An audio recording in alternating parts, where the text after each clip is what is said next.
My name is Abby. I am 21 years old, and I am currently a third-year sociology student serving as a junior research intern at the Institute for Civic Harmony, a nonprofit that prides itself on its progressive workplace culture. To the untrained eye, this office is a sanctuary of equality, filled with standing desks, ergonomic chairs, and a kitchen stocked with fair trade almond milk.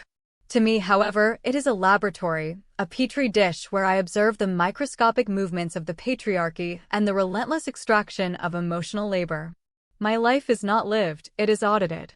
Every interaction is a transaction, every smile a potential submission, and every casual conversation a data point in my ongoing study of the systemic rot that defines the modern male-female dynamic.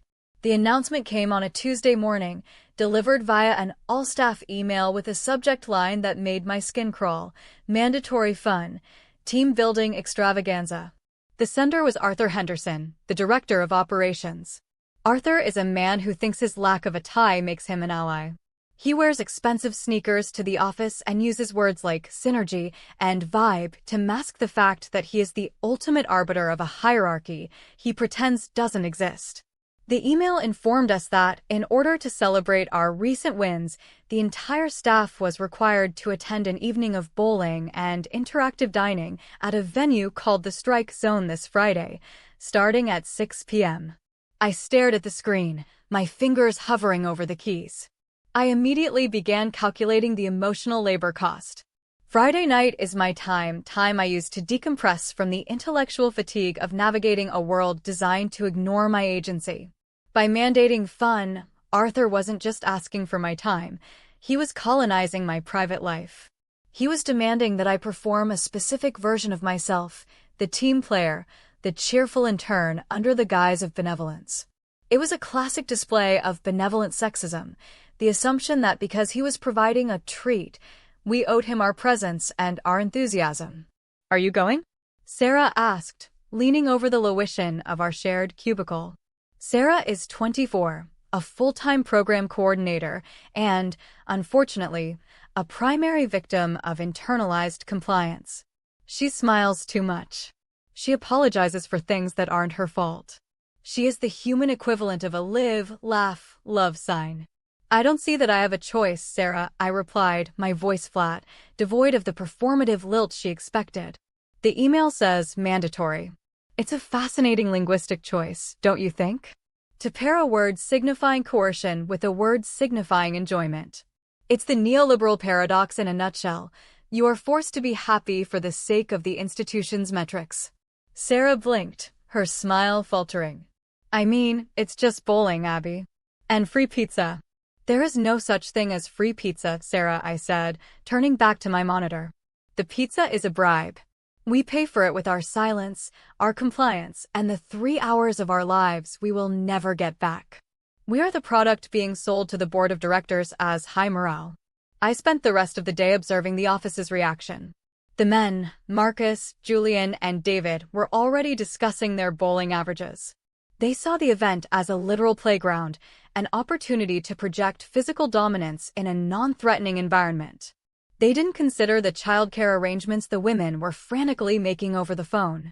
They didn't consider the grooming gap, the extra 45 minutes women would spend preparing to look casually professional, while the men simply showed up in the same shirts they'd worn all day. As a sociological observer, I began drafting my daily patriarchy report in a private document. Point 1. Spatial colonization. Marcus was currently sitting at his desk with his legs spread so wide he was encroaching on Julian's space. Yet Julian said nothing because their shared masculine privilege creates a mutual understanding of entitlement to space. Point 2. The expectation of care. I watched Arthur ask Maya, the head of our research dement and the most brilliant mind in the building, if she would mind rounding up the headcount and organizing the ride shares. He didn't ask Marcus. He asked Maya, instinctively reaching for the woman to handle the logistical and emotional heavy lifting of the group's cohesion. Friday arrived like a slow-motion train wreck. By 5:30 p.m., the office was a hive of forced excitement. I had chosen my armor carefully, a high-collared black turtleneck and trousers. No jewelry. No makeup. My appearance was a refusal to be aestheticized for the male gaze. When we arrived at the strike zone, the sensory assault was immediate. Neon lights, the crash of pins, and the smell of cheap grease, it was a temple to lowbrow consumerism. Arthur was there, already holding a beer, beckoning us over like a shepherd who had forgotten he was also the butcher. "Abby, glad you made it. Let's see that competitive spirit." He reached out to pat my shoulder, a gesture of fatherly encouragement that I avoided by pivoting slightly to pick up a pair of bowling shoes. "I'm here to observe the social dynamics of forced socialization, Arthur," I said. "Competitiveness is a byproduct of toxic individualist structures. I'll be over there." I sat on the plastic bench, watching the farce unfold. The teams were randomly assigned, but I noticed the subtle clustering. The women were grouped in ways that ensured they would be the ones keeping score, the ones cheering the loudest, the ones mediating the minor tensions that arose when Marcus inevitably became too aggressive with his throws. Maya, who should have been at home finishing her grant proposal or resting her intellect, was instead laughing at one of Arthur's mediocre jokes. I could see the tightness around her eyes, the mask of the professional woman. She was performing the required fun because she knew that her career advancement depended not just on her brilliance, but on her likability. Her likability was the tax she paid to exist in a space controlled by men like Arthur. I decided to conduct a few stress tests of the environment. When Marcus came over, grinning after a strike, and held up his hand for a high five, I simply looked at his hand and then back at my notebook. "What, no love for the strike?" he asked, his grin turning into a confused grimace. "The physical gesture of a high five is a performative validation of masculine ego," I said calmly. "I don't feel the need to participate in the reinforcement of your self-worth through physical contact." Marcus let his hand drop. "Wow, okay. It's just a game, Abby. You're being a bit much, don't you think?" A bit much is the phrase men use when a woman refuses to provide the emotional labor they feel entitled to, I replied. "You're experiencing a momentary lapse in external validation, and you're coding it as a personal attack. That's a fascinating insight into your fragility." He walked away, muttering "weirdo" under his breath. I noted it down. Subject reacts with defensive labeling when denied unearned emotional support. As the night wore on, the fun began to fray at the edges. Julian, one of our best analysts and a man who usually kept to himself, looked increasingly miserable. He was a father of two, and I knew from overheard conversations that Hisner was struggling with a newborn. He shouldn't have been here. He should have been at home providing the domestic labor he owed his family. But Arthur was hovering, encouraging him to stay for one more round. "You look exhausted, Julian," I said, sliding next to him as he sat staring at a plate of cold wings. "I am, Abby. I'm beat. But Arthur says this is important for team unity. Apparently, if we don't throw heavy balls at pins together, we can't write reports together." "It's a control mechanism," I whispered. "He's testing your loyalty. He wants to see if you value his vision more than your own boundaries. Every minute you stay here is a minute you're signaling that your personal life is secondary to the Institute's brand." Julian looked at me, a flicker of realization in his eyes. "I never thought of it that way. I just thought I was being a good sport." "Good sport is the language of the oppressor," I said. "It's how they get you to police yourself." I saw the seed planted. Throughout the evening, I moved through the room like a ghost, or perhaps a surgeon, cutting through the layers of fun to reveal the exhaustion underneath. I spoke to Sarah about the opportunity cost of the evening. I spoke to Maya about the invisible burden of organizing the carpools. I didn't tell them what to do. I simply provided the theoretical framework they needed to understand their own resentment. The climax of the evening occurred at 8:30 p.m. Arthur stood up on a chair, clinking a glass to get everyone's attention. "Hey team, listen up. I know we're all having a blast, so I've decided, since we're such a great group, that we're going to make this a monthly thing. First Friday fun days. Who's in?" The silence that followed was exquisite. It was a vacuum of unperformed enthusiasm. Sarah looked at her feet. Marcus looked at Arthur, waiting for someone else to cheer. But the silence held. "Come on." Arthur laughed, though it sounded strained. "Maya? You're in, right? You're the life of they." Maya stood up. She didn't smile. The mask had finally slipped. Actually, Arthur, I'm not. In fact, I've been thinking about the team unity you keep mentioning. If we were truly a unified team, you would respect that we have lives outside these four walls. This isn't fun for me. It's an extension of my workday for which I am not being compensated. And quite frankly, I'm tired. Arthur's face turned a shade of pink that matched the neon strike sign behind him. Maya, it's just a team-building exercise. It's an intrusion, Julian added, standing up beside her. I should be at home with my kids. I'm staying here because I'm afraid of how it will look if I leave. That's not a vibe, Arthur. That's a hostage situation. The room erupted not in cheers, but in a chaotic outpouring of long-suppressed grievances. The fun had been dismantled. I sat back, watching the structure collapse with the cold satisfaction of an architect watching a faulty building succumb to gravity. The following Monday, the atmosphere at the Institute for Civic Harmony was different. It was quiet. The performative cheerfulness was gone, replaced by a tense, professional distance. By noon, the news had broken. Maya and Julian had both handed in their resignations. They were the two most productive members of the staff, the ones who actually did the work that kept the Institute funded. Arthur spent the day locked in his office. He didn't come out to offer synergy. He didn't ask anyone about their vibe. He looked through the glass walls of his office like a man who had tried to pet a dog and realized too late it was a wolf. I sat at my desk, typing up my final report for my internship supervisor at the university. I had documented everything. The rise and fall of the Mandatory Fun initiative was a perfect case study in the failure of neoliberal management to account for the growing consciousness of emotional labor. Sarah came by my desk, her eyes red. She had been crying. They're really gone, Abby. Maya and Julian. Everything's going to be so much harder now. Why did you have to say those things to them? Why couldn't you just let us have one night? I looked at Sarah, feeling a flicker of pity that I quickly extinguished with a mental recitation of radical theory. I didn't do anything, Sarah. I simply provided them with the tools to see their own exploitation. If the truth destroyed your fun, then your fun was built on a lie. You're grieving for a facade. You're so cold, she whispered. Do you even care that the team is falling, eh? Do you care about anything other than your categories? I care about the truth, I said. And the truth is that team is a euphemism for a collective of individuals whose labor is being harvested. I've reached a level of clarity that you find uncomfortable. That's not my burden to carry, it's yours. Sarah walked away, and I knew she wouldn't speak to me again unless she absolutely had to. Within a week, she had moved her desk to the other side of the office. The other interns stopped inviting me to lunch. Even Marcus avoided eye contact. I was an island of ethical purity in a sea of unconscious compliance. By the end of the month, the Institute was a ghost town. Arthur had been reassigned by the board after the loss of the two key staff members led to the collapse of a major grant. The new interim director was a woman who spoke in even more guarded, corporate tones, but she didn't mandate bowling. She didn't mandate anything.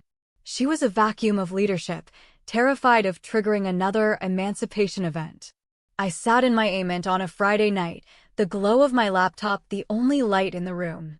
I was alone. My phone sat silent on the desk. I had unfollowed most of my classmates on social media because their posts were filled with problematic content, unironic photos of them at brunch, dissipating in the very consumerist rituals I had spent my life deconstructing. I had even stopped talking to my mother after she suggested that I lighten up and maybe try to see the good in people. I looked at my reflection in the darkened window. I was 21, I was brilliant, and I was entirely, perfectly alone. I had audited my life so thoroughly that there was nothing left but the ledger. I had tested everyone around me, and they had all failed. They were all compromised, all impure, all unwilling to live up to the rigorous ethical standards I had set. I thought about Maya and Julian.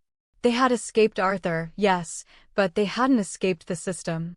They had simply moved to other jobs, other offices, where they would undoubtedly perform other forms of labor. They had used my words to find a temporary freedom, but they hadn't followed me into the light of total awareness. They were still dissipating. I opened a new document and began to type. The isolation of the vanguard, a sociological analysis of ethical superiority. My aimant was decorated exactly as it should be. The books were arranged by theory. The furniture was ethically sourced. The air was filtered and pure. There was no benevolent sexism here. There was no unpaid emotional labor. There was no one to mansplain, no one to microaggress, no one to demand a smile. It was the perfect environment. It was sterile. It was quiet. It was a prison of my own making, built with the bricks of my own intelligence and the mortar of my own judgment. I had won. I had proven everyone wrong. I had exposed the flaws in the design of human connection. I reached for my tea, fair trade, organic, steeped for exactly 4 minutes. As I took a sip, I realized I couldn't remember the last time I had laughed. Not a cynical, analytical laugh, but a real one. I searched my memory, scanning my data points, but I found nothing. Laughter, I decided, was likely just a physiological response to the temporary relief of systemic pressure. It wasn't necessary. I looked back at the screen. The cursor blinked, a steady, rhythmic pulse in the dark. It was the only thing in the room that didn't require me to judge it. I continued to type, my fingers moving across the keys with the precision of a machine, documenting my own solitude as the ultimate political achievement. I was Abby. I was 21. I was a student of the world, and I was the only one left in the classroom. The silence of the office, the silence of my friends, the silence of my life, it wasn't a void. It was a statement. I had reached the end of the theory, and there, in the cold, clear light of my own making, I found that there was no one else who could survive the atmosphere I had created. I was the radical auditor, and I had finally audited myself into non-existence. I looked at the clock. It was Friday night. Somewhere, people were bowling. Somewhere, people were performing fun and performing friendship and performing love. They were failing, of course. They were being exploited. They were being problematic. But they were together. I turned away from the window and focused on the screen. The personal is political, I reminded myself. And if my person was now entirely alone, it simply meant that my politics were absolute. I hit save and watched the file upload to the cloud, a single, perfect spark of data in an infinite, messy, and irredeemable world. I sat there for a long time, the blue light of the monitor reflecting in my eyes, waiting for a notification that would never come, for a message from someone I hadn't already discarded. I was independent. I was empowered. I was right. And as the city lights twinkled outside my window, I realized that right was the loneliest thing a person could be. The next morning, I returned to the office. It was Saturday, and the building was mostly empty, but as an intern, I had keycard access. I liked the office when it was silent. I liked the way the empty desks looked, rows of abandoned potential. I walked past Marcus's desk, noticing a small photo he had left behind of his dog. I felt a momentary impulse to smile, but I suppressed it. A dog was just a captive animal used for emotional regulation. I sat at my desk and opened the shared drive. I began to organize the files Maya had left behind. She was gone, and the institute was failing, but the data remained. The data was the only thing that was honest. I worked for hours, lost in the purity of the numbers and the cold comfort of the sociological framework. At one point, the new interim director, a woman named MS. Sterling, walked by. She stopped and looked at me, her expression unreadable. "You're still here, Abby?" she asked. "On a Saturday? Labor doesn't stop just because the clock does, MS. Sterling, I replied without looking up. I'm ensuring the intellectual integrity of the research remains intact after the recent disruptions. She sighed, a sound of profound weariness. You know, Abby, you're a very bright young woman. But there's more to social progress than just identifying problems. You have to be able to build something, too. And you can't build anything alone. Building implies compromise, I said. And compromise is just another word for the erosion of principles. I prefer to remain structurally sound. She didn't argue. She just shook her head and walked away, her footsteps echoing in the hollowed-out space of the Atlas Institute for Social Progress. I listened until the sound faded completely. I was 21. I was a sociology student. I was an intern. And I was the last person left in the laboratory. I picked up my pen and began to grade the world's performance. It was a failing grade across the board, and as the only one left to record it, I felt a grim, solitary sense of duty. The ledger of emotional labor was finally balanced, but there was no one left to sign the bottom of the page. I spent the rest of the afternoon drafting a new proposal for the university. I titled it The Architecture of the Void: Why Purity is the Ultimate Resistance. In it, I argued that the only way to truly escape the patriarchal and neoliberal structures of the modern world was to systematically sever every tie that required a compromise of the self. I wrote about the liberation of isolation and the sovereignty of the single voice. As I wrote, I felt a sense of clarity that was almost transcendental. I was no longer a participant in the messy, flawed world of human emotion.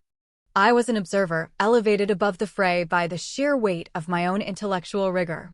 I didn't need the mandatory fun of Arthur Henderson.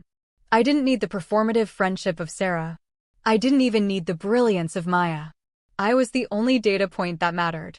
When I finally left the office, the sun was setting, casting long, distorted shadows across the pavement. I walked through the city, my eyes scanning the crowds for microaggressions, for displays of benevolent sexism, for the silent extraction of labor. I saw them everywhere. I saw it in the way a man held a door for a woman, his posture a subtle assertion of dominance. I saw it in the way a girl laughed at her boyfriend's joke, her eyes scanning the room for social approval. I saw it all, and I felt nothing but the cool, distant satisfaction of being right. I reached my aimant, locked the 3 deadbolts on the door, and sat in the center of my perfectly curated life. I was 21. I was Abby. And I was free. I was as free as a stone at the bottom of a well, untouched, unchanging, and utterly, magnificently alone. I opened my laptop one last time and looked at the daily patriarchy report. I added a final entry. Asterisk conclusion: the only way to win the game is to refuse to play. The price of refusal is everything. The reward of refusal is the truth. Asterisk. I closed the laptop. The room went dark. I sat in the silence, listening to the hum of the refrigerator, the only sound in a world that I had finally, successfully, brought to heel. I had won the war of emotional labor by declaring bankruptcy. There was no more labor to give, and no one left to receive it. I was the master of my own sterile universe, and as I closed my eyes, I knew that tomorrow, I would wake up and do it all again, auditing the void until there was nothing left to find.